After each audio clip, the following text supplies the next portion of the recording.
예, 기획재정부, 예, 부총리님.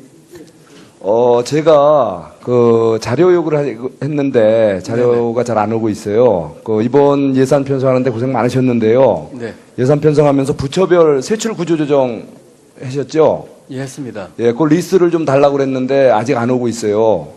예, 제가 오늘 좀 이따 이제 질의 시간이 다가오는데 질의 시간 전에 부처별 세출 구조 조정 목록 자료 좀 제출해 주세요. 저희가 아마 지금, 그 네. 세출 구조한 내용이 지금 2,000개 정도가 되거든요. 네. 그래서 제가 아까 오전에 보고받기로는 그 중에서 아주 대표적인 것들 한 300여 개는 자료로 뽑았다는 말씀을 들었는데 그 2,000개의 사업을 다 뽑는다는 건 너무 이제 힘든 일이고요. 그래서 가장 대표적인 것들을 아니 그게 힘들 게 뭐 있어요? 제가 저 복지부에도 받았어요. 복지부 지난번 할 때도 제가 뭐 바로 한두 시간 만에 왜냐하면 부처별로 어차피 리스트가 다 나와 있잖아요. 그냥 프린트만 해서 그냥 주시면 되는 거예요. 뭐 지금 자료 새로 만들 것도 없어요. 근데 그걸 또 왜 소팅을 왜 그거를 300개로 일부러 그러면 뭐 예민한 거 다 빼내시려고 그래요? 아니요, 그런 건 아니고요. 예. 제가 저 가감 없이 예. 부처별로 그 세출 구조 조정한 목록. 그러니까 굳이 뭐 저 상세표 없어도 좋아요. 무슨 사업에 얼마에 작년 얼마였는데 또 기존에 당초 계획을 했다면 중기재정 계획하면 얼마였는데 얼마로 이렇게 해서 조정한 것들 있잖아요. 뭐 부처별 거면은 제가 뭐 언제 그냥 각 부처별로 해서 그 취합만 해주시면 되잖아요. 예, 부처별 총액에 예, 대해서 우리 뭐 제가 김영미 차관님 그거 뭐 어렵나요? 그 취합하시는데 이미 다 자료 다 파일로 다 돼 있잖아요. 자료를 그 해석하기에 따라서는 여러 가지 오해를 살 수 있는 부분도 있기 때문에 실무적으로는 좀 신중한 그런 입장입니다. 아이, 그건 아니죠. 예, 왜냐면 예산은 그 국회에서 심의하는 거고 이미 다 작년에 나와 있는 거예요. 중기재정 계획에 다 나와 있는 예산들이에요, 다. 네, 그거 지금 뭐, 이렇게 자료만 모을 뿐이지 없는 걸 일부러 만드는 것도 아니고, 예. 제가 질의하기 전에, 그거 제출해 주세요. 의원님, 그 부처별 하여튼 규모하고 이런 건 제가 다 바로 드릴 수 있도록 하겠습니다. 예. 자, 김성은님 짧게 좀 부탁합니다. 예, 짧게 하려고 했습니다. 저 위원장님 좀 회의 진행을 좀 효율적으로 했으면 좋겠다는 생각인데요.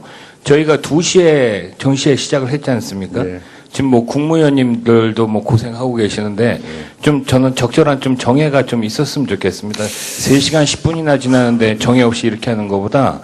그래서 이렇게 합시다. 우리 김 의원님 취지는 충분히 알겠는데요. 네. 저희도 이렇게 시작 6시 반에 정해를 정해를 들어가면 8시에 시작해도 11시 가깝게 돼야 끝날 것 같습니다. 근데 정해를 할 수가 없는 상황이니까 우리 국무위원님들 왔다 갔다 하시면서 좀 중요한 일을 보시면서 하시면 부탁합니다. 그냥 진행합시다. 예, 미안합니다. 예, 우리 바른정당의 우리 존경하는 강길부 의원님 질의해 주시기 바랍니다. 예, 울산울주의 강길부 의원입니다. 총리님께 교육방법에 관해서 질문드리겠습니다. 제4차 산업혁명 시대를 맞아서 우리의 교육이 입시 위주의 주입식, 암기식 교육에서 토론, 질문, 프로젝트 중심의 교육으로 바뀌어야 한다는 것입니다. 이것은 미국, 유럽 등의 선진국에서는 이미 오래전부터 보편화된 교육방법입니다. 교육부도 우리 교육이 바뀌어야 한다는 점을 인식하고 2015 개정 교육과정에서 토론 질문식 교육 방법을 도입하겠다는 계획을 발표했기 때문에 2018년부터 적용될 개정 교육과정이 원활하게 정착되기 위해서는 정부 차원의 노력이 필요합니다. 토론 질문식 교육 방법을 도입하기 위한 준비 과정이 어느 정도 진행되고 있는지 혹시 확인해 보신 지 있습니까? 예, 제가 자세히는 알지 모르겠습니다만은 국가교육회의가 곧 가동될 예정이어서 강길부 의원님 말씀하신 정도의 근본적인 교육의 변화는 교육회의에서 한번 논의하는 것으로 되어 있는 것으로 알고 있습니다. 예, 논의도 중요하지만은 초등학교가 처음부터 중요하지 않습니까? 그 하면은 이게 현직 교사들은 해야 된다는 인식은 다 갖고 있어요. 실제 가서 딱 보면은 그게 안 되고 있거든요. 그러니까 관심을 가져줘야 된다는 말씀을 강조드립니다. 알겠습니다. 예. 그 질문 토론 중심의 교육 방법과 관련해서 유태인의 하브루타에 대한 관심이 높습니다. 유태인이 전 세계 인구의 0.2%에 불과하지만은 2014년까지 노벨상 수상자의 22%가 배출되었다는 것은 하브루타 이 교육 방식에 의해서 의 힘이라고 이렇게 합니다. 그런데 실제 우리나라에서도 이걸 연구를 해보니까 탐구 능력이라든지 이런 것들이 20, 30% 정도 올라갔다는 그런 증명도 있습니다.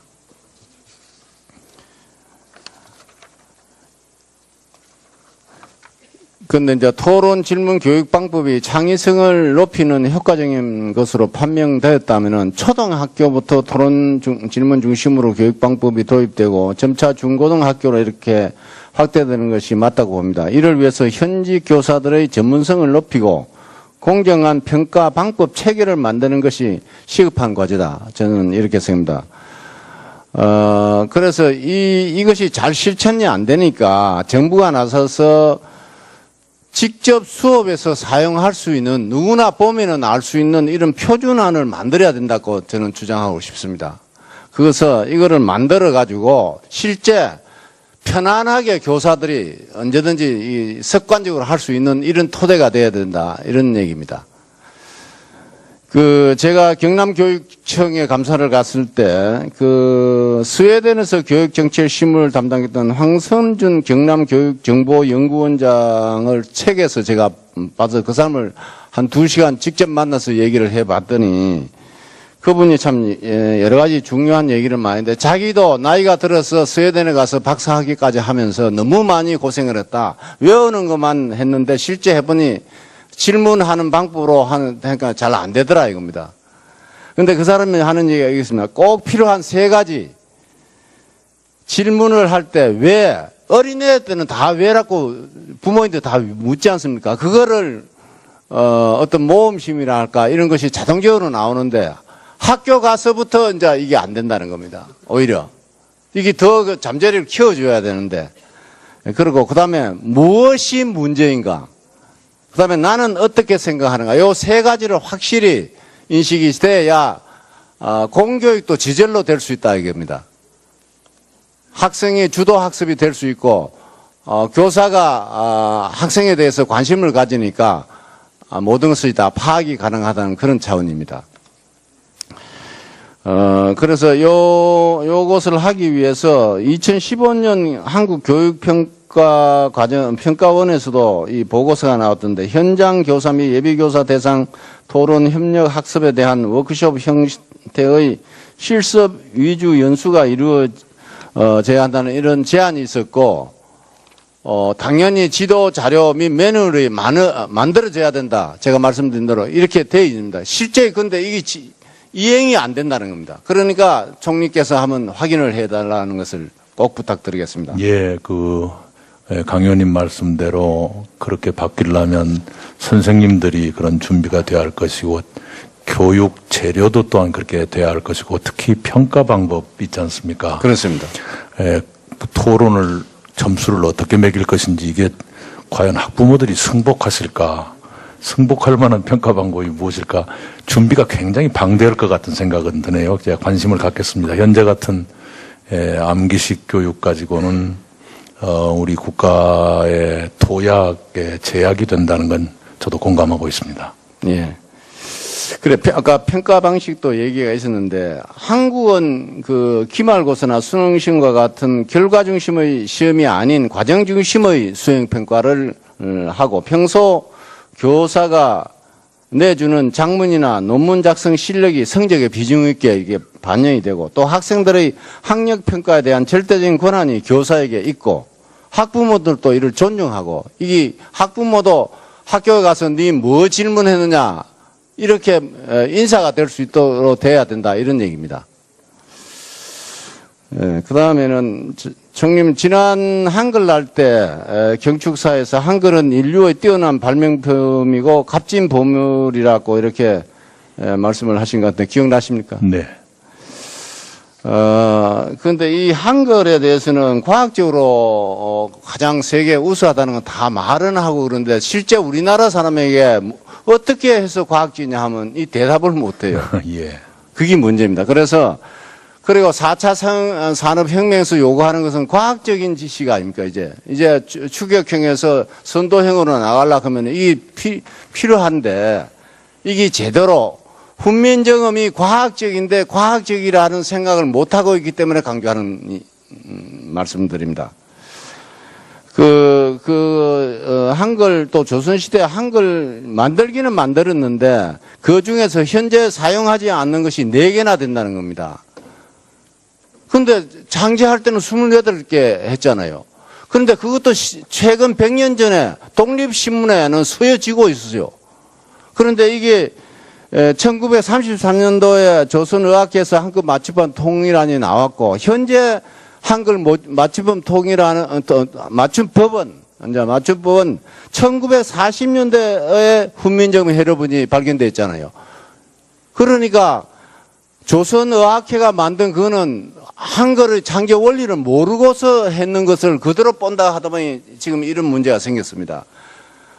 그런 것을 이번에는 이거 제가 많이 주장을 했더니 이건 또 문화관광부에서 취급을 하는데 문화관광부에서도 이제 해야 되겠다는 생각을 갖기 시작하고 토론회도 시작이 됐는데 이것도 저는 그렇게 생각합니다. 우리가 지명 같은 거는 이게 원음주의를 하게 되겠는데 우리 바람에 없다고 하는데 사실상 없어진 4개 중에서 잘만 찾아보면 언가를 찾으면은 예를 들어서 R과 L의 발음 차이, 다음에 B와 V 차이, 다음에 P와 F 차이, 요거 사이에 있는 음을 안 쓰고 있는 글자에서 찾아낼 수 있다고 학교에서 이야기를 하고 있거든요. 그러니까 우리의 노력이 부족하다. 저는 그렇게 생각합니다.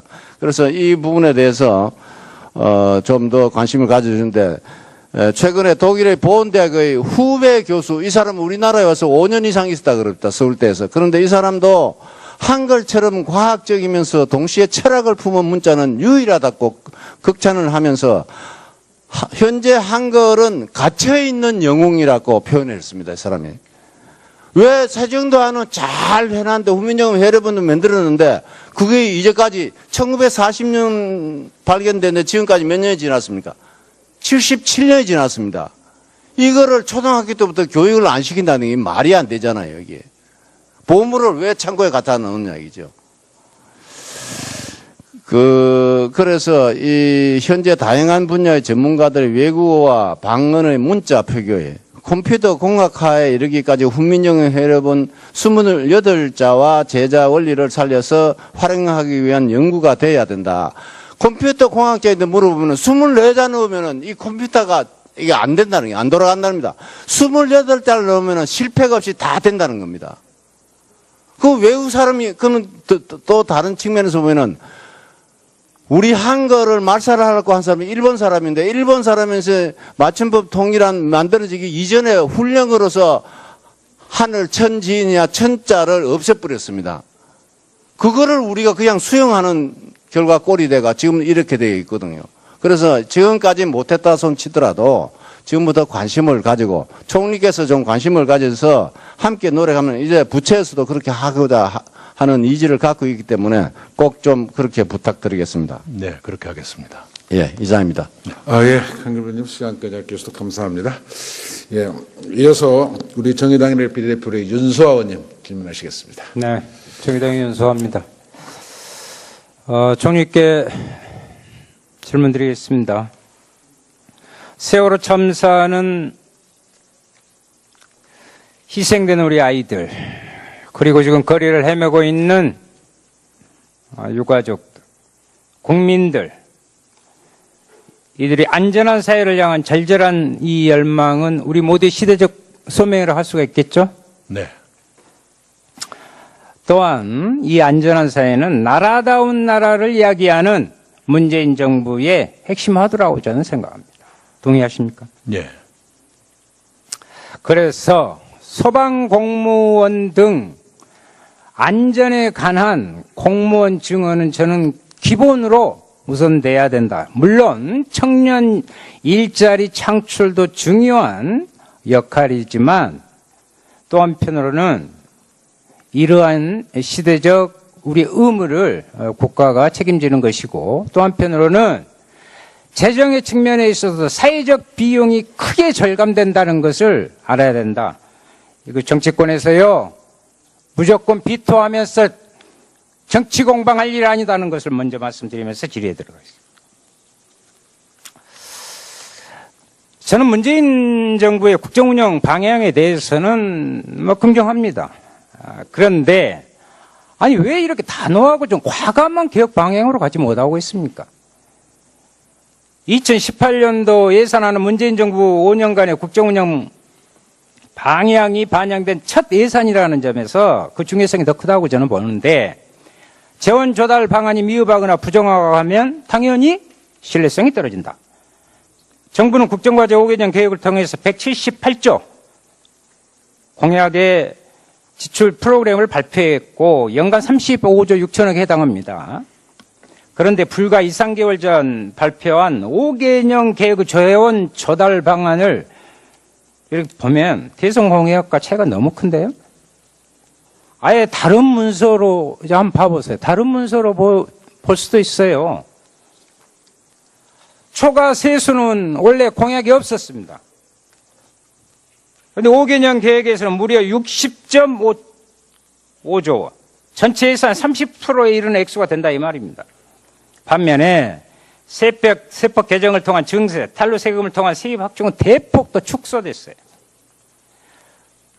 지출 절감도 대폭 축소되었고 기금 여유 자금 절감은 대폭 증가했습니다.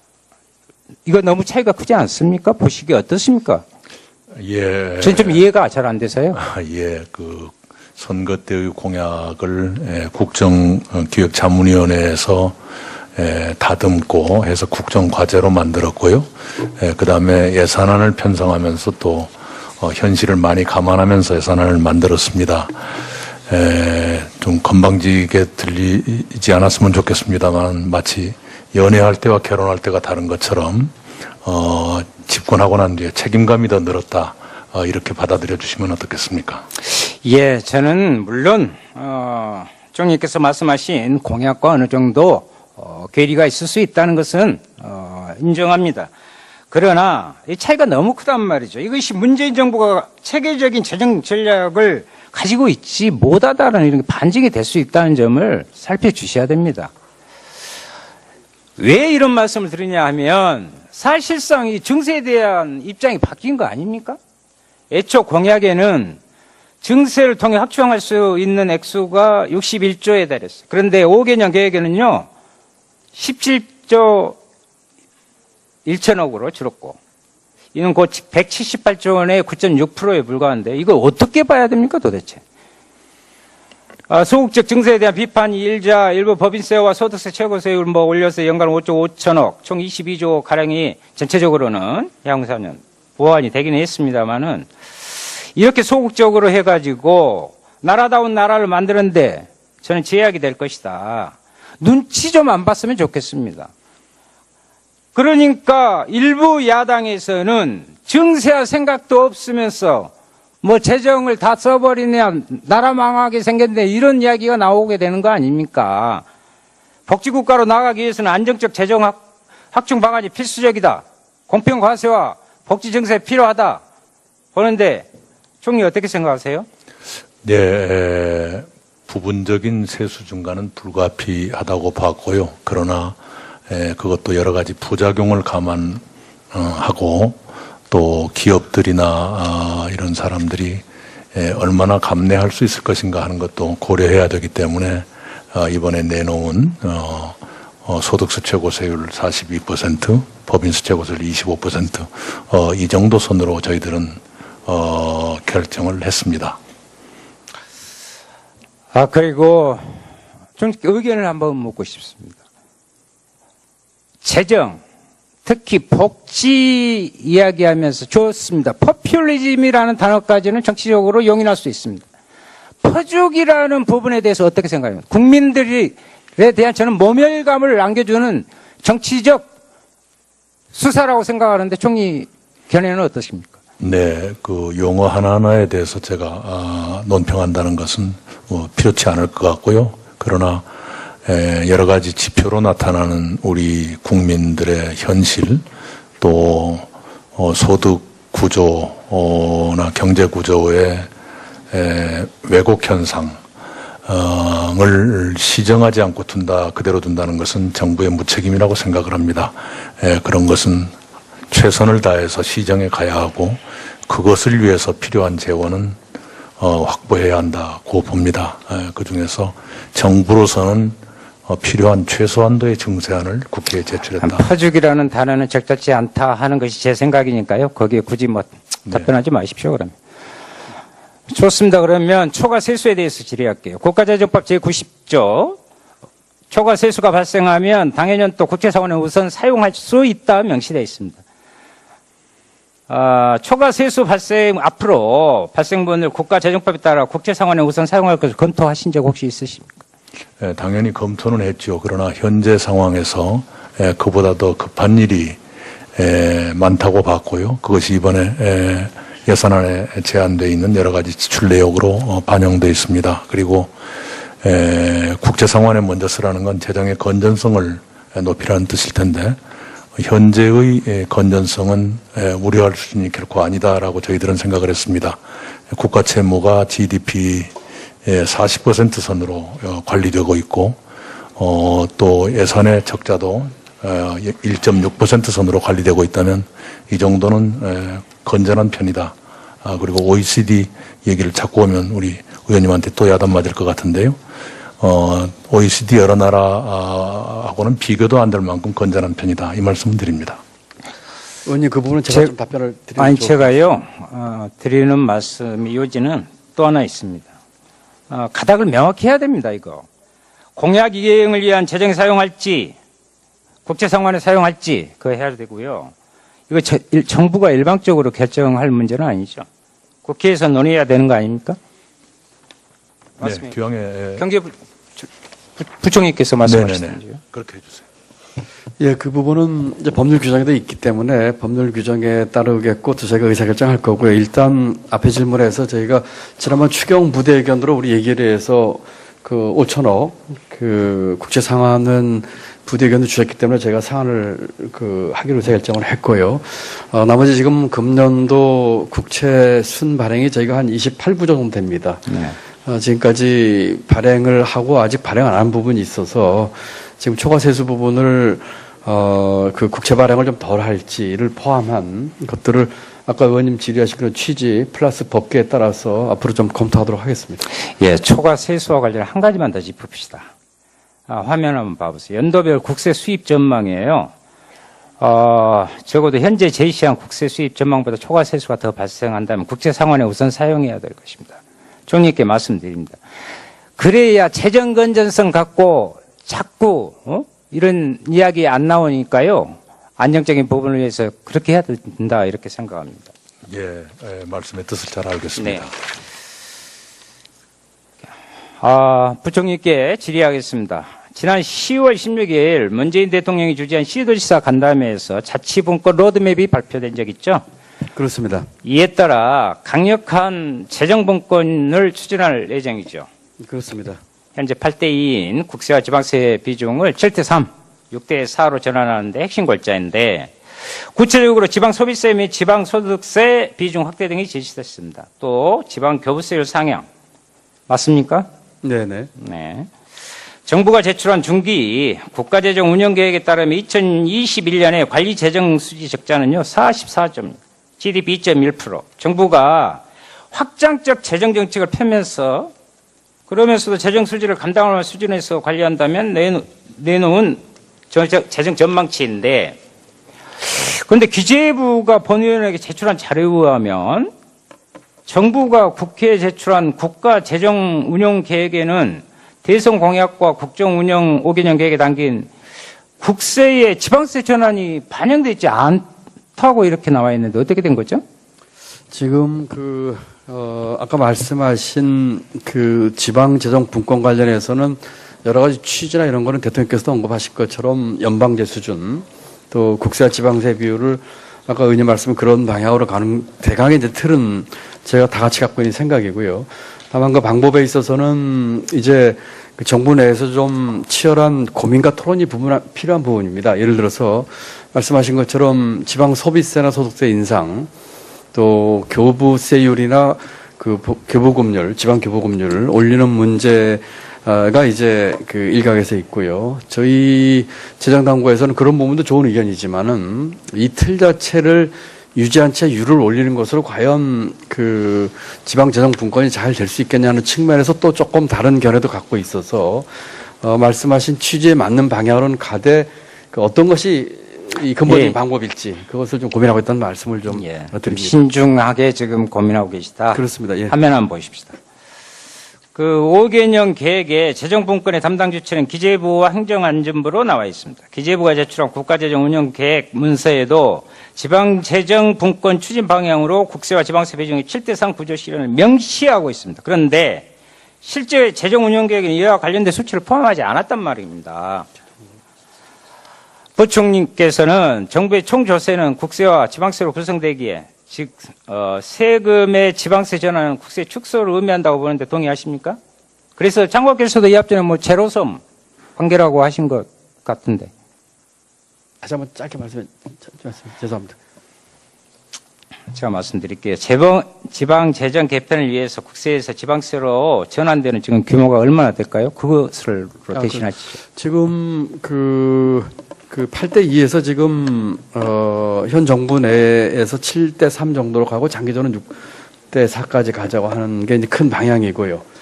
다만 그 방법에 있어서 단순히 그 지방 소비세나 소득세를 올리거나 교부율을 올리는 거가 좋을지, 또는 아까 제가 말씀드린 것처럼 그 보다 근본적인 좀 예를 들어서 지방 공동세나 공유세 같은 것도 같이 검토해 볼지를 정부 부처 내에서 좀 협의를 좀 치열하게 좀 할 부분이고요. 어떤 식으로 되든지 간에 말씀하신 그 취지에 맞게끔 제대로 된 지방 재정 분권을 하려고 하는 것이 정부의 생각입니다. 예.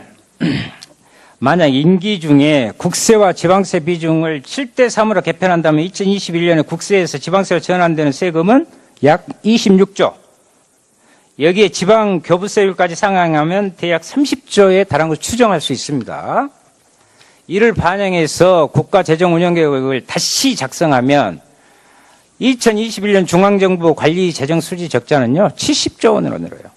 현재 제출한 44조 원과 차이가 큽니다. 부총리, 이 기재부가 이렇게 불완전한 국가재정운영을 발표해도 됩니까? 그건 아니고요, 의원님. 지금 이러한 방향이, 구체적으로 합의 보거나 또는 내용이 논의되기 전에 이제 그 국가재정운영계획가 나왔던 것이고요. 지금 지방재정 분권과 관련해서 같이 좀 고려를 해 주셔야 될 사안이 중앙과 지방정부 간의 기능조정 문제입니다. 그렇게 되면은, 지금 연방정부 수준의 이제 지방분권을 갔을 적에, 지방재정 분권을 갔을 적에, 그 중앙과 지방 간의 그 기능 조정 문제를 아까 말씀하신 그런 재정 구조 개편과 같이 논의를 해야 될 사안이고요. 그렇게 되면은 지금 보조금 체제라든지 이런 것들도 같이 손을 봐야 되기 때문에 지금 의원님 말씀하신 거는 그 비율로 다 옮겼는데 기능과 지금 하는 사업은 그대로 둔 채를 하셨기 때문에 이제 이렇게 그 44조가 아니라 70조다 이런 말씀이시고요. 그런 것도 같이 근본적으로 검토를 해서 대안을 찾아야 될 그런 사안입니다. 예, 중앙정부가 국세, 지방세 이양을 계획대로 추진하기 위해서는 결국 제가 지금 하고 싶은 말이 그거예요. 결론은 증세하자. 대기업들 눈치 보지 말고 증세하자는 것입니다. 재정 확충의 핵심 이유 중 하나가 복지 확대잖아요. 복지 지출과 연계한 복지 목적세로서 저는 정의당에서 줄기차게 이야기하고 있는 사회복지세 신설을 적극 검토해야 된다고 생각하는데 의견 어떠십니까? 그 증세 문제를 논의하기 위해서는 그 여러 가지 고려볼 요인이 있겠죠. 예를 들면은 그 증세를 해서 거치는 재원을 어느 쪽에 쓸 것인지에 대한 국민적 또는 우리 국회를 포함한 정치권에서 합의라든지 또는 증세에 대한 그 사회적 합의 자체 뭐 이런 것들이 같이 될 사안이기 때문에 여러 가지를 고려해서 좀 신중한 논의가 필요하다고 생각합니다. 그러면 지방재정 개편 이후 늘어난 국가 채무, 재정 적자를 어떻게 감당하실 계획이에요? 저는 아까 말씀 올린 것처럼 그 지방 재정 분권을 추진을 하되 이 중앙과 지방 정부 간의 그 기능 조정 문제라든지 또 지금 여러 가지 사업들 아니겠습니까? 교보금이나 교보세를 하고 있는 사업들 이거는 뭐 그랜트로 그냥 주는 돈이니까요. 그렇지만 또 중앙정부에서는 보조금 문제 이런 것들에 대한 그 면밀한 조정 이런 것들이 같이 병행이 돼야 되기 때문에 그런 논의를 하면서 좀 볼 사안입니다. 문재인 정부의 정책을 제대로 되게 도와드리는 것은 국민을 향한 것이기 때문에 제가 말씀드립니다. MB 감세 정상화하면 6.7조 나오고요. 대기업 사내유보금에 이자 배당 임대소득 10% 할증 과세하면 2조 7천억, 소득세율 45%로 인상하면 5조, 금융소득에서 종합가득세 소득 과세 확대를 하면 2,700억 원, 그리고 사회복지세 신설하면 21조, 총 36조 연간 나올 수 있다 이 말입니다. 그래서 사회복지 즉 목적세죠. 이 도입을 포함해서 적극적으로 과감한 증세를 해야지 이렇게요 찔끔찔끔 해가지고는 안 됩니다. 그런데 일각에서 저는 퍼주기 하니까 참 기가 막히다 이 말입니다. 증세 정책에 대한 적극적인 자세를 부탁합니다. 이상입니다. 네, 우리 윤사원님 수고하셨고요. 이어서 더불어민주당 서울 중랑구 갑 서영교 의원님 질의하시겠습니다.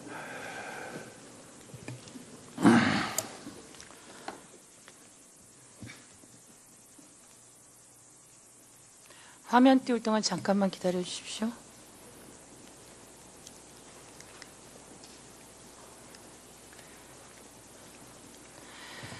국무총리님, 저는 서울 중랑구 갑 국회의원이고 현재 국방위원입니다. 국방위원이 되고 제가 세계에서 벌어지고 있는 사이버전을 좀 지켜봤습니다. 화면 띄워주세요. 이 화면을 보면 우리 군 사이버 사령부가 제작했던 포스터입니다. 혹시 이것에 대해서 보고받은 적 있으십니까? 이렇게 세세한 건 보고받지 못했습니다. 군 사이버 사령부가 이명박 대통령 미화하고 정책을 홍보했습니다. 군 사이버 사령부는 어떤 일을 해야 된다고 생각하십니까? 네, 문자 그대로 사이버전에 대비하고 해킹을 막는다거나 하는 것들이 본연의 업무라고 생각합니다. 다음 넘겨봐 주세요. 우리 군 사이버 사령부가 저렇게 이효리 트위터를 동향 보고했습니다. 다음 넘겨봐 주세요. 자, 북한의 사이버전은 어떤 식으로 이루어질 것 같습니까? 우리보다 훨씬 더 대규모로 집요하게 이루어지고 있다는 것은 알고 있습니다. 저 내용을 보고 어떤 느낌이 드십니까? 네, 무섭다는 생각이 먼저 듭니다. 6,800명이 정보 수집 금전 탈취를 하는데요. 북한이 핵실험을 했습니다. 시시때때로 미사일을 쏘아 올리고 있습니다. 북한은 그런 돈이 어디서 났을까요? 저 화면을 보면 핵실험을 하는 동안 북한은 계속해서 사이버 도발 가능성을 보여주면서 지속적인 제기를 했습니다. 2009년 2차 핵실험 때는 디도스 공격, 16년 4차 핵실험 때는 청와대 사칭 공격, 16년 5차 핵실험 때는 우리 국방망을 해킹했습니다. 다음 넘겨봐 주세요. 자, 북한이 사이버전으로 돈을 얼마를 번다고 나와 있는 것 같으십니까? 네, 연간 10억 달러로 보입니다. 10억 달러면 우리 돈으로 1조 3천억 원입니다. 마약을 팔아서 돈을 벌까? 경제 제재를 아무리 한들 북한은 사이버전으로 1년에 1조 3천억 정도를 걷어들인다는 겁니다. 서훈 국방부 차관님, 우리 사이버는 어떤 일을 하고 있습니까? 지금 말씀 나온 대로 저희가 사이버 공격 방어, 해킹 대응 이런 것들을 현재 하고 있습니다. 어떤 식으로 준비하고 있습니까? 실시간 관제부터 해서 저희가 관련된 모니터를 전체적으로 하고 있고요. 그런 아주 체계적인 대응을 현재는 하고 있습니다. 그러면 아까 나왔던 그것은 과거의 사이버입니까? 예, 그렇습니다. 과거 사이버 저런 행태에 대해서는 어떻게 대응하고 계십니까? 현재 그 국방 사이버 그 댓글 관련돼서 저희가 TF를 만들어서 적극적으로 조사하고 있습니다.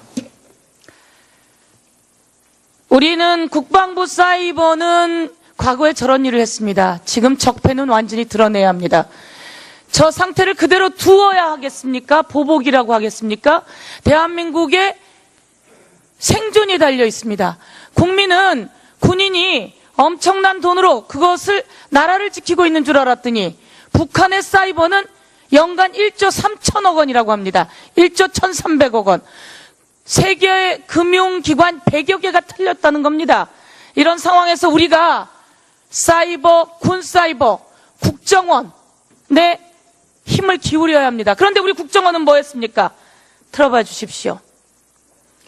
우리 국정원 특수활동비를 어디다 상납했다고 나옵니까? 법무부 장관님. 네. 국정원의 특수활동비 상납 요즘 최대 이슈인데요. 내용을 좀 설명해 주시겠습니까? 뭐 지금 청와대에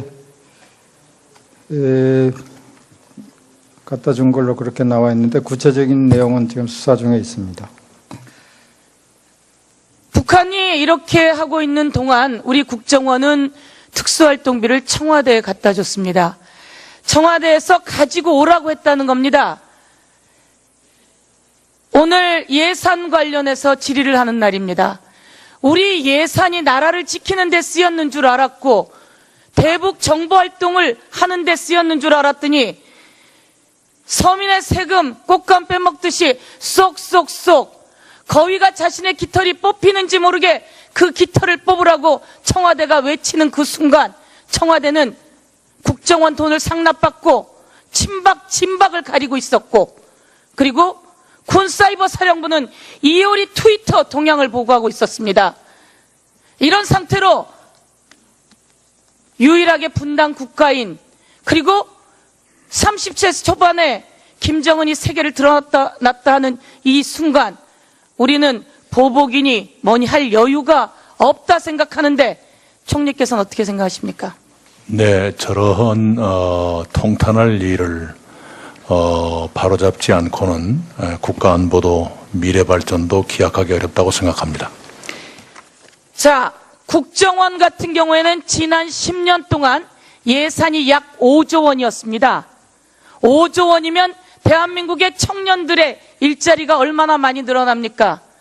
5조 원이면 대북 정찰 자산, 대북 전투 능력 모두 확보할 수 있었습니다.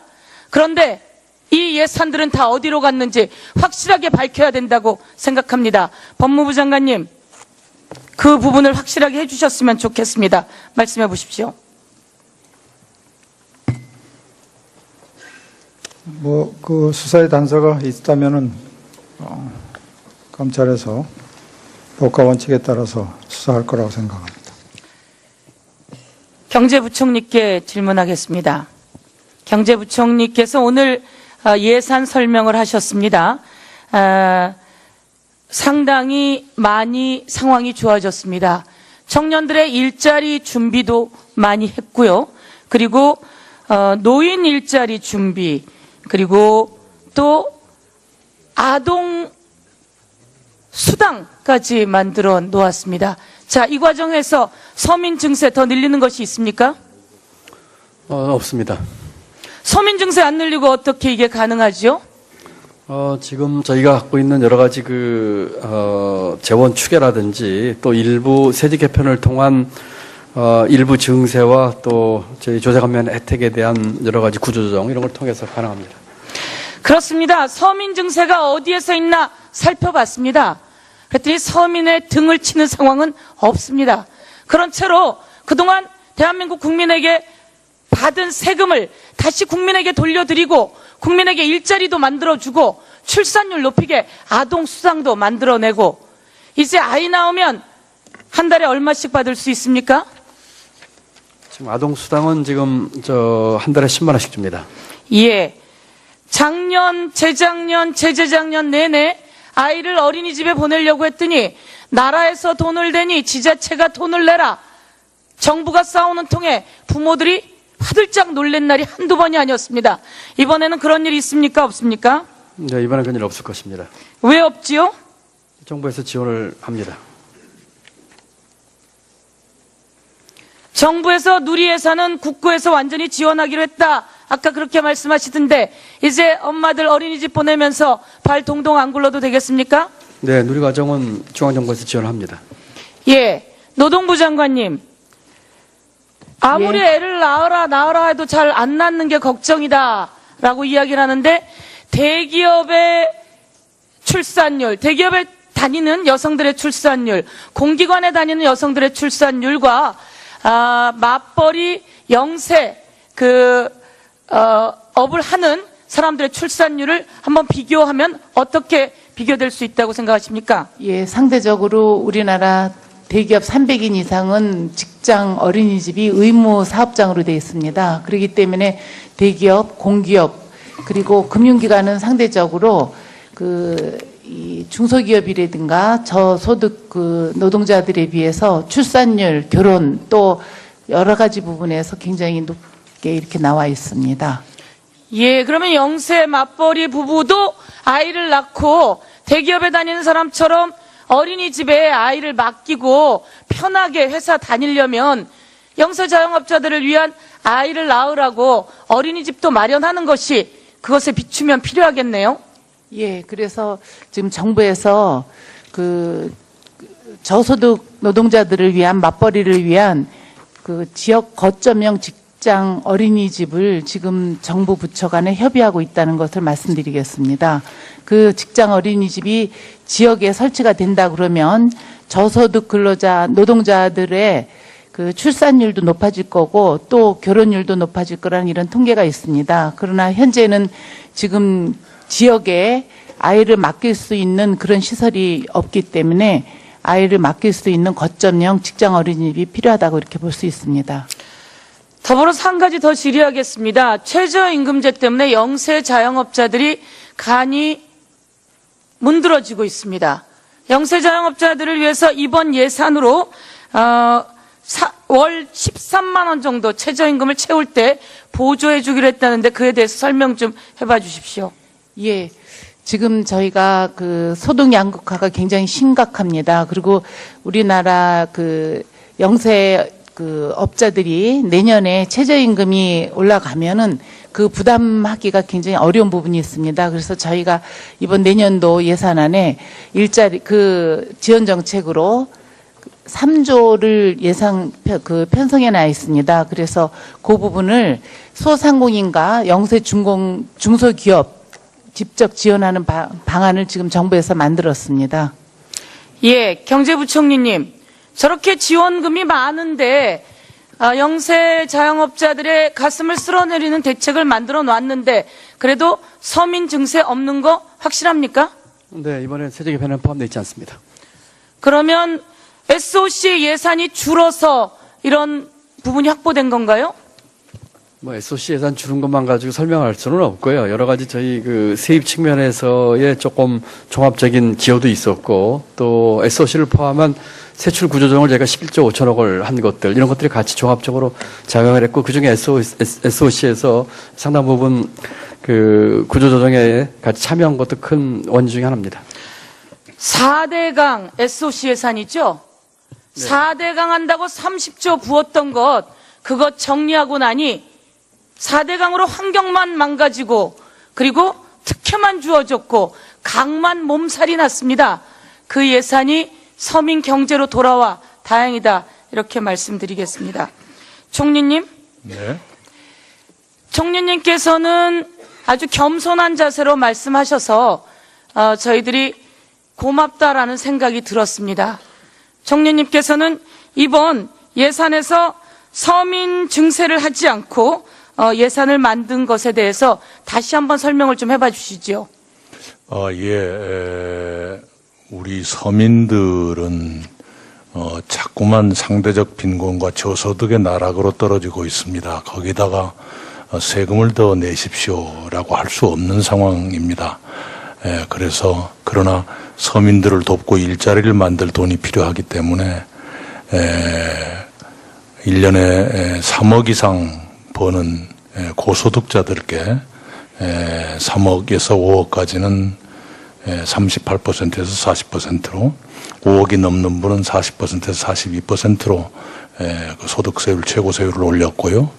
법인세는 2천억 이상 소득을 올리는 법인에 대해서 22에서 25%로 올린 것이 증세의 전부입니다.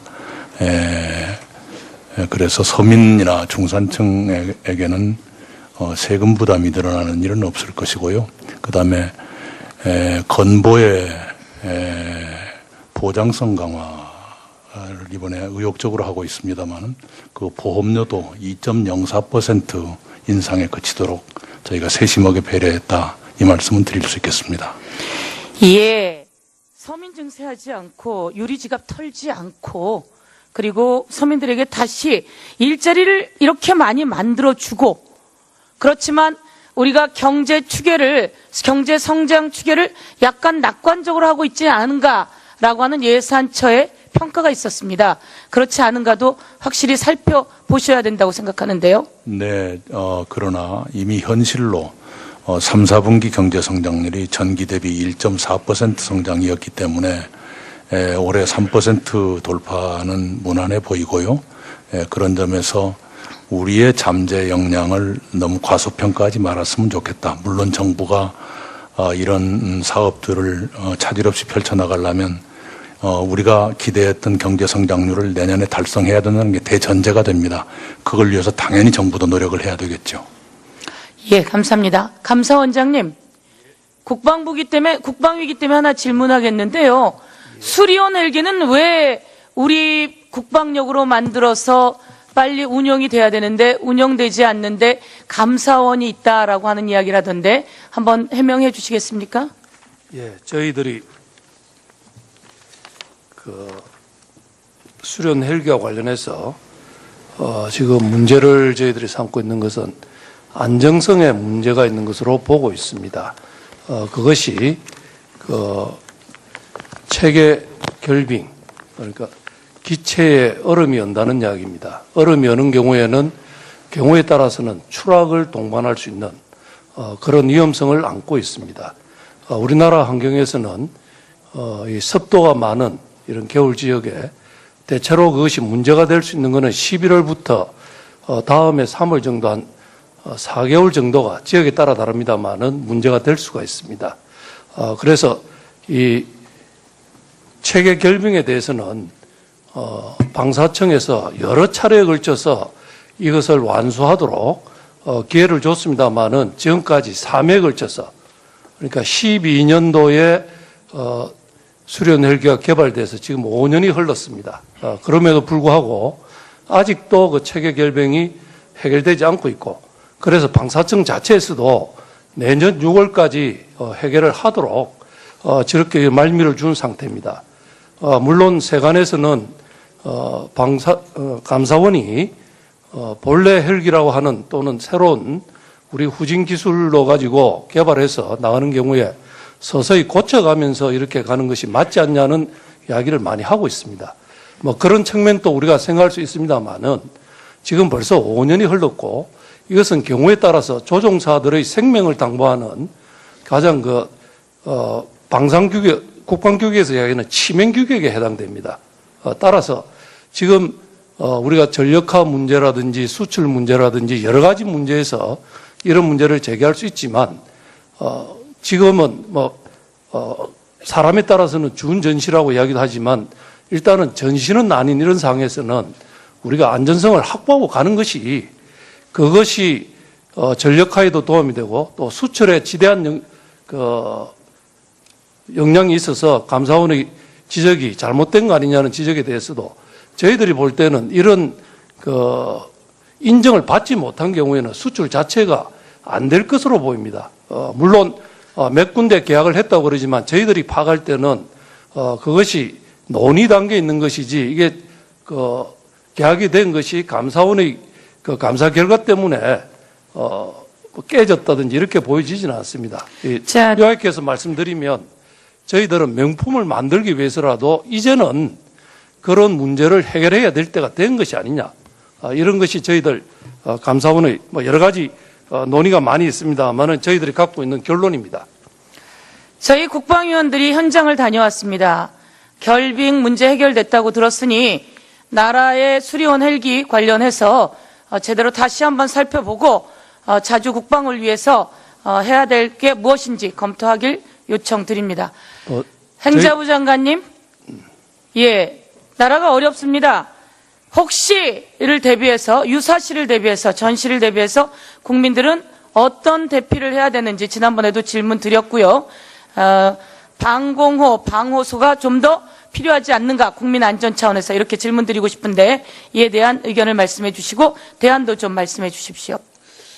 예, 우리가 흔히 상정하는 재래식 어떤 전투 혹은 전쟁에서 국민을 보호할 수 있는 것은 지금 현재 민방위 교육 수준에서 하고 있는 각 지하 대피 시설이라든가 이런 부분들을 지금은 활용할 수밖에 없습니다.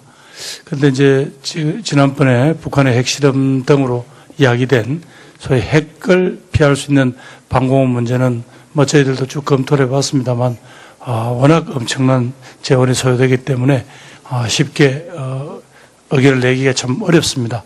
다만 우선 이 접경 지역이라든가 또 서해 5도 등 늘 어떤 공격으로부터 우리 주민들이 노출될 위험이 큰 지역부터 우선해서 좀 재래식 방공호라도 좀 확실하게 또 비품을 비치하는 문제라든가 이런 문제에 대해서 우선 정부에서 예산을 마련해서 해나가고 있습니다. 그러나 의원님께서 지적하신 대로 좀 본격적으로 국가 전체에 걸쳐서 이 문제를 지금 쉽게 이야기를 하기는 조금 좀 어렵습니다. 그러면 시작해야죠. 논의를 시작해야 될 것 같다고 생각합니다. 여기 계신 분들도 100에 대비한 그 주민 대피, 국민 대피 방어 능력은 준비해야 할 것 같습니다. 네, 의원님, 예, 말씀 잘 알겠습니다. 예. 근데 이제 토론 질문 교육 방법이 창의성을 높이는 효과적인 것으로 판명되었다면은 초등학교부터 토론 질문 중심으로 교육 방법이 도입되고 점차 중고등학교로 이렇게 확대되는 것이 맞다고 봅니다. 이를 위해서 현지 교사들의 전문성을 높이고 공정한 평가 방법 체계를 만드는 것이 시급한 과제다. 저는 이렇게 생각합니다.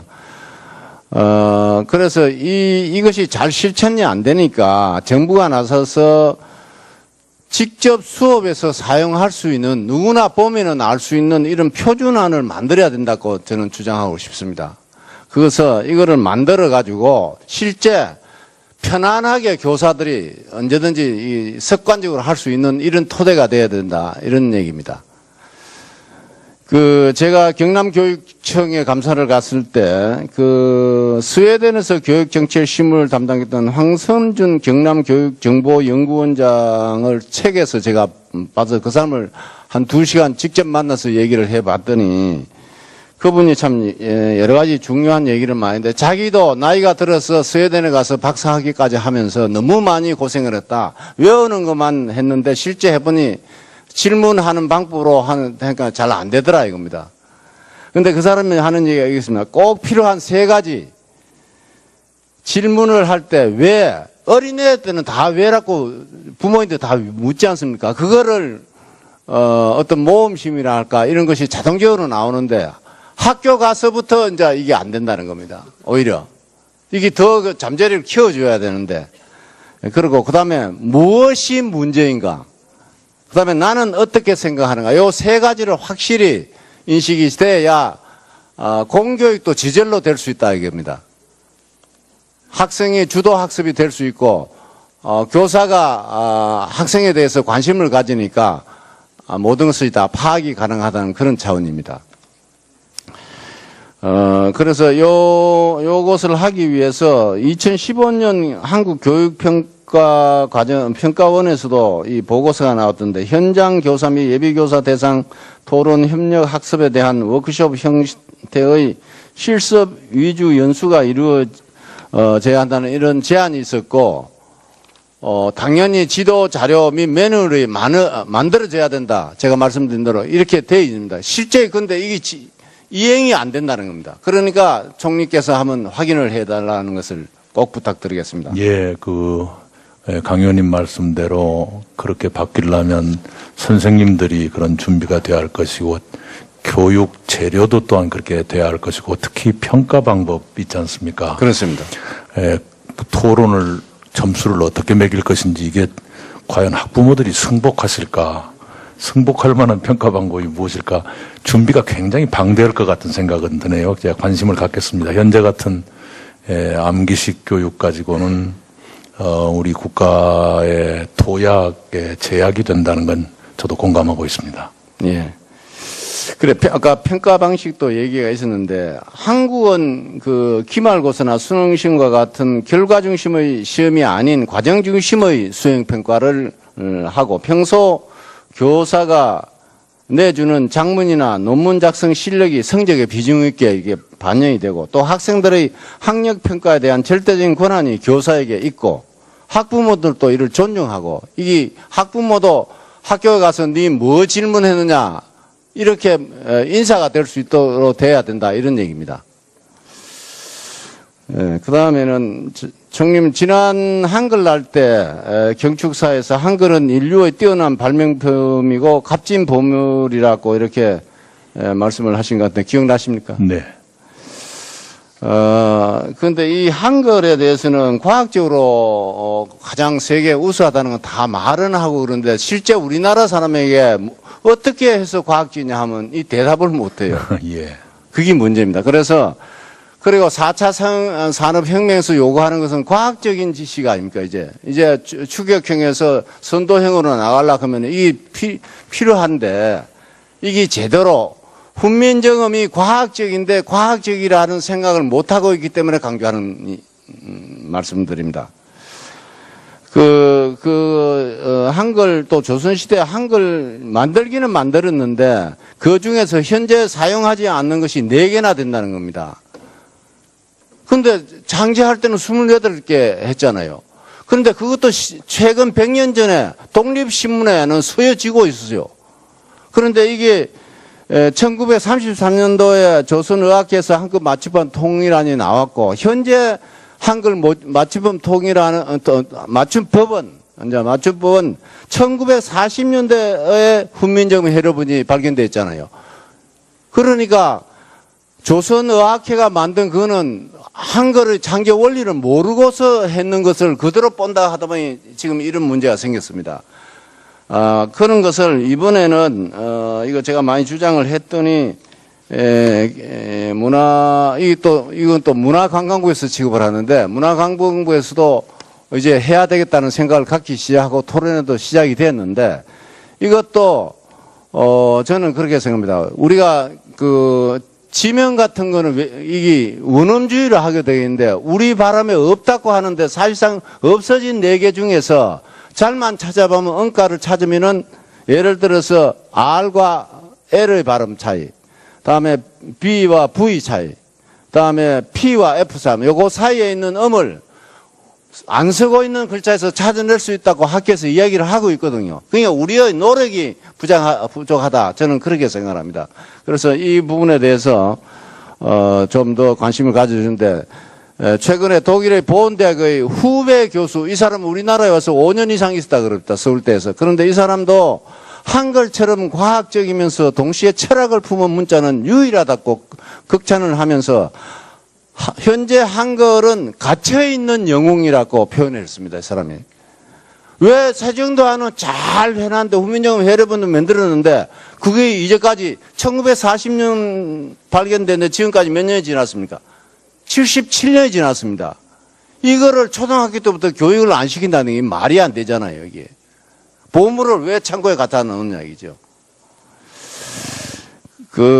그래서 이 현재 다양한 분야의 전문가들의 외국어와 방언의 문자 표교에 컴퓨터 공학화에 이르기까지 훈민정음 해례본 28자와 제자 원리를 살려서 활용하기 위한 연구가 돼야 된다. 컴퓨터 공학자한테 물어보면 24자 넣으면은 이 컴퓨터가 이게 안 된다는 게 안 돌아간다는 겁니다. 28자를 넣으면은 실패가 없이 다 된다는 겁니다. 그 외국 사람이 그는 또 다른 측면에서 보면은 우리 한글을 말살하라고 한 사람이 일본 사람인데 일본 사람에서 맞춤법 통일안 만들어지기 이전에 훈령으로서 하늘 천지냐 천자를 없애버렸습니다. 그거를 우리가 그냥 수용하는 결과 꼴이 돼가 지금 이렇게 되어 있거든요. 그래서 지금까지 못했다 손 치더라도 지금부터 관심을 가지고 총리께서 좀 관심을 가져서 함께 노력하면 이제 부처에서도 그렇게 하고자 하는 의지를 갖고 있기 때문에 꼭 좀 그렇게 부탁드리겠습니다. 네, 그렇게 하겠습니다. 예, 이상입니다. 예, 강길부님 시간까지 아껴주셔서 감사합니다. 예, 이어서 우리 정의당의 비례대표의 윤소아 의원님 질문하시겠습니다. 네, 정의당의 윤소아입니다. 총리께 질문드리겠습니다. 세월호 참사는 희생된 우리 아이들, 그리고 지금 거리를 헤매고 있는 유가족들, 국민들, 이들이 안전한 사회를 향한 절절한 이 열망은 우리 모두의 시대적 소명이라 할 수가 있겠죠? 네. 또한 이 안전한 사회는 나라다운 나라를 이야기하는 문재인 정부의 핵심 화두라고 저는 생각합니다. 동의하십니까? 예. 그래서 소방공무원 등 안전에 관한 공무원 증언은 저는 기본으로 우선 돼야 된다. 물론 청년 일자리 창출도 중요한 역할이지만 또 한편으로는 이러한 시대적 우리 의무를 국가가 책임지는 것이고 또 한편으로는 재정의 측면에 있어서 사회적 비용이 크게 절감된다는 것을 알아야 된다. 이거 정치권에서요 무조건 비토하면서 정치 공방할 일 아니다는 것을 먼저 말씀드리면서 질의에 들어가겠습니다. 저는 문재인 정부의 국정운영 방향에 대해서는 긍정합니다. 그런데 아니 왜 이렇게 단호하고 좀 과감한 개혁 방향으로 가지 못하고 있습니까? 2018년도 예산안은 문재인 정부 5년간의 국정운영 방향이 반영된 첫 예산이라는 점에서 그 중요성이 더 크다고 저는 보는데 재원 조달 방안이 미흡하거나 부정하면 당연히 신뢰성이 떨어진다. 정부는 국정과제 5개년 계획을 통해서 178조 공약의 지출 프로그램을 발표했고 연간 35조 6천억에 해당합니다. 그런데 불과 2, 3개월 전 발표한 5개년 계획의 재원 조달 방안을 이렇게 보면 대성공약과 차이가 너무 큰데요.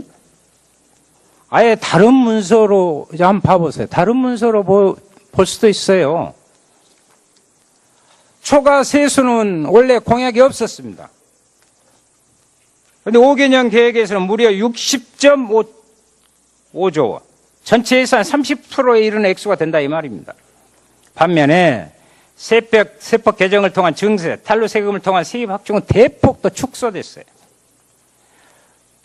지출 절감도 대폭 축소되었고 기금 여유 자금 절감은 대폭 증가했습니다. 이거 너무 차이가 크지 않습니까? 보시기에 어떻습니까? 예. 저는 좀 이해가 잘 안 돼서요. 예. 그 선거 때의 공약을 나머지 지금 금년도 국채 순 발행이 저희가 한 28부 정도 됩니다. 네. 지금까지 발행을 하고 아직 발행 안 한 부분이 있어서 지금 초과 세수 부분을 그 국채 발행을 좀 덜 할지를 포함한 것들을 아까 의원님 질의하신 그런 취지 플러스 법규에 따라서 앞으로 좀 검토하도록 하겠습니다. 예, 초과 세수와 관련해 한 가지만 더 짚읍시다. 화면 한번 봐보세요. 연도별 국세 수입 전망이에요. 적어도 현재 제시한 국세 수입 전망보다 초과 세수가 더 발생한다면 국채 상환에 우선 사용해야 될 것입니다. 총리께 말씀드립니다. 그래야 재정 건전성 갖고 자꾸 이런 이야기 안 나오니까요. 안정적인 부분을 위해서 그렇게 해야 된다 이렇게 생각합니다. 예, 말씀의 뜻을 잘 알겠습니다. 네. 부총리께 질의하겠습니다. 지난 10월 16일 문재인 대통령이 주재한 시도지사 간담회에서 자치분권 로드맵이 발표된 적 있죠? 그렇습니다. 이에 따라 강력한 재정분권을 추진할 예정이죠. 그렇습니다. 현재 8대2인 국세와 지방세 비중을 7대3, 6대4로 전환하는데 핵심 골자인데 구체적으로 지방소비세 및 지방소득세 비중 확대 등이 제시됐습니다. 또 지방교부세율 상향, 맞습니까? 네네. 네. 정부가 제출한 중기 국가재정 운영계획에 따르면 2021년에 관리재정수지 적자는요 44점, GDP 2.1%. 정부가 확장적 재정정책을 펴면서 그러면서도 재정수지를 감당할 만한 수준에서 관리한다면 내놓은 재정 전망치인데, 그런데 기재부가 본위원회에게 제출한 자료에 의하면 정부가 국회에 제출한 국가재정운용계획에는 대선 공약과 국정운영 5개년 계획에 담긴 국세의 지방세 전환이 반영되어 있지 않다고 이렇게 나와 있는데 어떻게 된 거죠? 지금 아까 말씀하신 그 지방재정 분권 관련해서는 여러 가지 취지나 이런 거는 대통령께서도 언급하실 것처럼 연방제 수준, 또 국세와 지방세 비율을 아까 의원님 말씀 그런 방향으로 가는 대강의 이제 틀은 제가 다 같이 갖고 있는 생각이고요. 다만 그 방법에 있어서는 이제 그 정부 내에서 좀 치열한 고민과 토론이 필요한 부분입니다. 예를 들어서 말씀하신 것처럼 지방 소비세나 소득세 인상, 또 교부세율이나 그 교부금률, 지방 교부금률을 올리는 문제가 이제 그 일각에서 있고요. 저희 재정당국에서는 그런 부분도 좋은 의견이지만은 이 틀 자체를 유지한 채 율을 올리는 것으로 과연 그 지방 재정 분권이 잘 될 수 있겠냐는 측면에서 또 조금 다른 견해도 갖고 있어서 말씀하신 취지에 맞는 방향으로는 가되 그 어떤 것이 이 근본적인 방법일지 그것을 좀 고민하고 있다는 말씀을 좀 드립니다. 신중하게 지금 고민하고 계시다. 그렇습니다. 예. 화면 한번 보십시다. 그 5개년 계획의 재정분권의 담당 주체는 기재부와 행정안전부로 나와 있습니다. 기재부가 제출한 국가재정운영계획 문서에도 지방재정분권 추진 방향으로 국세와 지방세 비중의 7대3 구조 실현을 명시하고 있습니다. 그런데 실제 재정운영계획에는 이와 관련된 수치를 포함하지 않았단 말입니다. 부총리께서는 정부의 총조세는 국세와 지방세로 구성되기에 즉 세금의 지방세 전환은 국세 축소를 의미한다고 보는데 동의하십니까? 그래서 장관께서도 이 앞전에 뭐 제로섬 관계라고 하신 것 같은데. 다시 한번 짧게 죄송합니다.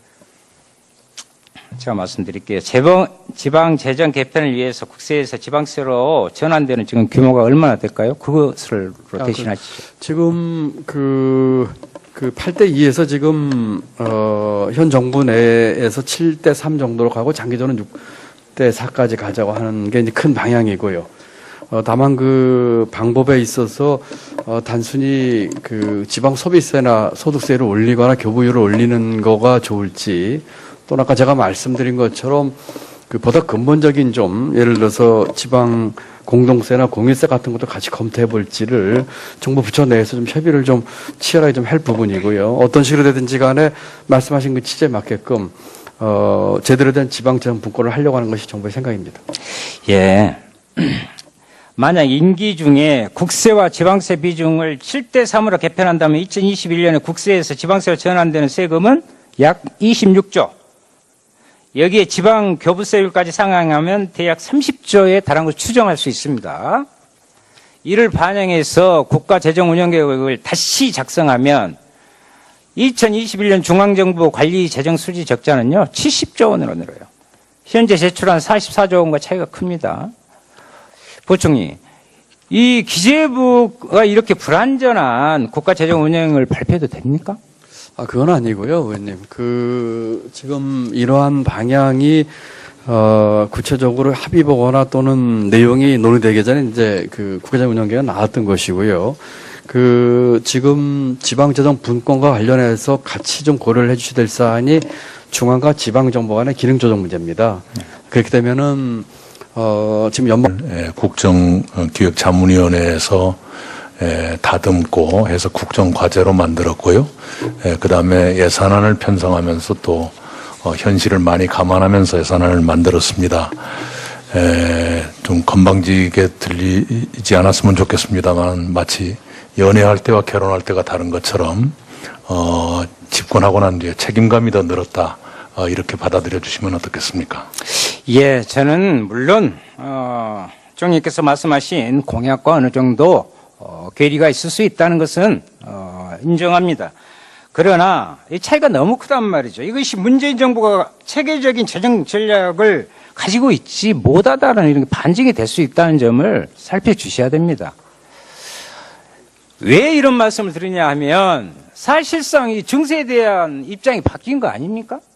애초 공약에는 증세를 통해 확충할 수 있는 액수가 61조에 달했어요. 그런데 5개년 계획에는요, 17조 1천억으로 줄었고, 이는 곧 178조 원의 9.6%에 불과한데, 이거 어떻게 봐야 됩니까, 도대체? 소극적 증세에 대한 비판이 일자 일부 법인세와 소득세 최고세율 올려서 연간 5조 5천억, 총 22조 가량이 전체적으로는 향후 4년 보완이 되긴 했습니다만은, 이렇게 소극적으로 해가지고 나라다운 나라를 만드는데 저는 제약이 될 것이다. 눈치 좀 안 봤으면 좋겠습니다. 그러니까 일부 야당에서는 증세할 생각도 없으면서 뭐 재정을 다 써버리냐, 나라 망하게 생겼네, 이런 이야기가 나오게 되는 거 아닙니까? 복지국가로 나가기 위해서는 안정적 재정 확충 방안이 필수적이다. 공평 과세와 복지 증세 필요하다. 보는데 총리 어떻게 생각하세요?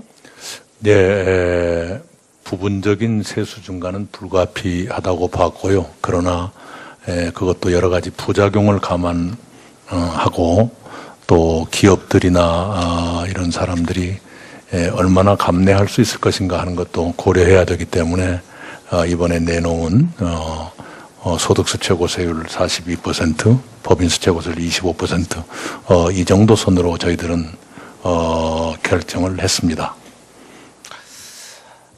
그리고 좀 의견을 한번 묻고 싶습니다. 재정, 특히 복지 이야기하면서 좋습니다. 포퓰리즘이라는 단어까지는 정치적으로 용인할 수 있습니다. 퍼주기라는 부분에 대해서 어떻게 생각합니까? 국민들에 대한 저는 모멸감을 안겨주는 정치적 수사라고 생각하는데 총리 견해는 어떠십니까? 네, 그 용어 하나하나에 대해서 제가 논평한다는 것은 필요치 않을 것 같고요. 그러나 여러 가지 지표로 나타나는 우리 국민들의 현실, 또 소득 구조나 경제 구조의 왜곡 현상을 시정하지 않고 그대로 둔다는 것은 정부의 무책임이라고 생각을 합니다.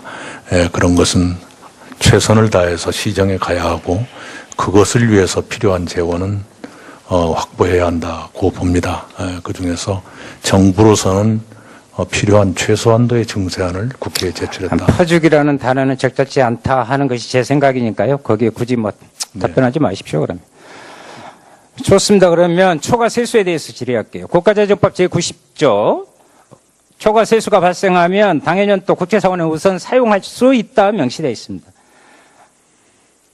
초과 세수 발생 앞으로 발생분을 국가재정법에 따라 국채상환에 우선 사용할 것을 검토하신 적 혹시 있으십니까?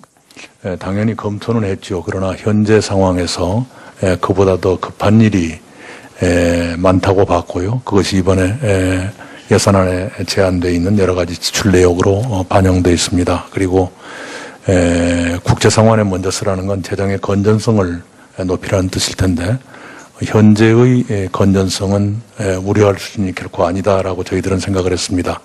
국가 채무가 GDP 40% 선으로 관리되고 있고 또 예산의 적자도 1.6% 선으로 관리되고 있다면 이 정도는 건전한 편이다. 그리고 OECD 얘기를 자꾸 하면 우리 의원님한테 또 야단 맞을 것 같은데요. OECD 여러 나라하고는 비교도 안 될 만큼 건전한 편이다. 이 말씀을 드립니다. 의원님 그 부분은 제가 좀 답변을 드리죠. 아니 제가요 드리는 말씀의 요지는 또 하나 있습니다. 가닥을 명확히 해야 됩니다. 이거 공약 이행을 위한 재정 사용할지 국채상환에 사용할지 그거 해야 되고요. 이거 정부가 일방적으로 결정할 문제는 아니죠. 국회에서 논의해야 되는 거 아닙니까? 네, 기왕에 경제부총리께서 말씀하시는지요. 그렇게 해주세요. 예, 그 부분은 이제 법률 규정이 돼 있기 때문에 법률 규정에 따르겠고 또 저희가 의사결정할 거고요. 일단 앞에 질문에서 저희가 지난번 추경 부대의견으로 우리 얘기를 해서 그 5천억 그 국채 상환은 부대의견을 주셨기 때문에 제가 상환을 하기로 의사결정을 했고요. 예, 기획재정부 부총리님. 제가 그 자료 요구를 했는데 자료가 잘 안 오고 있어요. 그 이번 예산 편성하는데 고생 많으셨는데요. 네. 예산 편성하면서 부처별 세출 구조 조정 하셨죠? 예, 했습니다. 예, 그 리스트를 좀 달라고 그랬는데 아직 안 오고 있어요. 예, 제가 오늘 좀 이따 이제 질의 시간이 다가오는데 질의 시간 전에 부처별 세출 구조 조정 목록 자료 좀 제출해 주세요.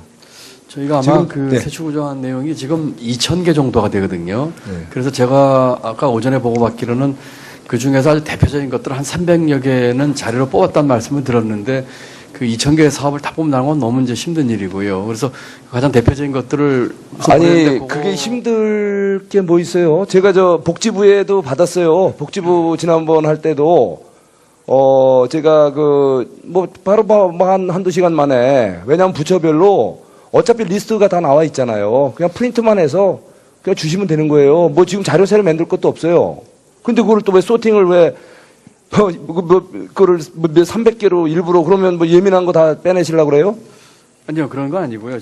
제가 그 저 이야기했습니다. 가감 없이 예. 부처별로 그 세출 구조 조정한 목록. 그러니까 굳이 뭐 저 상세표 없어도 좋아요. 무슨 사업에 얼마에 기존 작년 얼마였는데 또 기존에 당초 계획을 했다면 중기재정 계획하면 얼마였는데 얼마로 이렇게 해서 조정한 것들이 있잖아요. 뭐 부처별 거면은 제가 뭐 언제 네, 각 부처별로 해서 그 취합만 해주시면 되잖아요. 예, 부처별 총액에 네, 대해서 우리 뭐 제가 김영기 차관님 그거 뭐 어렵나요? 그 취합하시는데 이미 다 자료 다 파일로 다 돼 있잖아요. 자료를 그 해석하기에 따라서는 여러 가지 오해를 살 수 있는 부분도 있기 때문에 실무적으로는 좀 신중한 그런 입장입니다. 아이, 그건 아니죠. 예, 왜냐면 예산은 그 국회에서 심의하는 거고 이미 다 작년에 나와 있는 거예요. 중기재정 계획에 다 나와 있는 예산들이에요, 다. 네, 그거 지금 뭐, 그 이렇게 자료만 모을 뿐이지 없는 걸 일부러 만드는 것도 아니고, 예. 제가 질의하기 전에, 그거 제출해 주세요. 의원님, 그 부처별 하여튼 규모하고 그런 건 제가 다 바로 드릴 수 있도록 하겠습니다. 예. 자, 김성훈님 짧게 좀 부탁합니다. 예, 짧게 하려고 했습니다. 저 위원장님 좀 회의 진행을 좀 효율적으로 했으면 좋겠다는 생각인데요. 저희가 2시에 정시에 시작을 했지 않습니까? 네. 지금 뭐 국무위원님들도 뭐 고생하고 계시는데 좀 저는 적절한 좀 정해가 좀 있었으면 좋겠습니다. 3시간 10분이나 지나는데 정해 없이 이렇게 하는 것보다. 그래서 이렇게 합시다. 우리 김 의원님 취지는 충분히 알겠는데요. 저희도 이렇게 시작 6시 반에 정해를 들어가면 8시에 시작해도 11시 가깝게 돼야 끝날 것 같습니다. 근데 정해를 할 수가 없는 상황이니까 우리 국무위원님들 왔다 갔다 하시면서 좀 중요한 일을 보시면서 하시면 부탁합니다. 그냥 진행합시다. 예, 미안합니다. 예, 우리 바른정당의 우리 존경하는 강길부 의원님 질의해 주시기 바랍니다. 예, 울산을주의 강길부 의원입니다. 총리님께 교육방법에 관해서 질문드리겠습니다. 제4차 산업혁명 시대를 맞아서 우리의 교육이 입시 위주의 주입식 암기식 교육에서 토론, 질문, 프로젝트 중심의 교육으로 바뀌어야 한다는 것입니다. 이것은 미국, 유럽 등의 선진국에서는 이미 오래전부터 보편화된 교육방법입니다. 교육부도 우리 교육이 바뀌어야 한다는 점을 인식하고 2015 개정 교육 과정에서 토론 질문식 교육 방법을 도입하겠다는 계획을 발표했기 때문에 2018년부터 적용될 개정 교육 과정이 원활하게 정착되기 위해서는 정부 차원의 노력이 필요합니다. 토론 질문식 교육 방법을 도입하기 위한 준비 과정이 어느 정도 진행되고 있는지 혹시 확인해 보신 지 있습니까? 예, 제가 자세히는 알지 모르겠습니다만은 국가교육회의가 곧 가동될 예정이어서 강길부 의원님 말씀하신 정도의 근본적인 교육의 변화는 교육회의에서 한번 논의하는 것으로 되어 있는 것으로 알고 있습니다. 예, 논의도 중요하지만은 초등학교가 처음부터 중요하지 않습니까? 그 하면은 이게 현직 교사들은 해야 된다는 인식은 다 갖고 있어요. 실제 가서 딱 보면은 그게 안 되고 있거든요. 그러니까 관심을 가져줘야 된다는 말씀을 강조드립니다. 알겠습니다. 예. 질문 토론 중심의 교육 방법과 관련해서 유태인의 하브루타에 대한 관심이 높습니다. 유태인이 전 세계 인구의 0.2%에 불과하지만은 2014년까지 노벨상 수상자의 22%가 배출되었다는 것은 하브루타 이 교육 방식에 의해서 의 힘이라고 이렇게 합니다. 그런데 실제 우리나라에서도 이걸 연구를 해보니까 탐구 능력이라든지 이런 것들이 20-30% 정도 올라갔다는 그런 증명도 있습니다.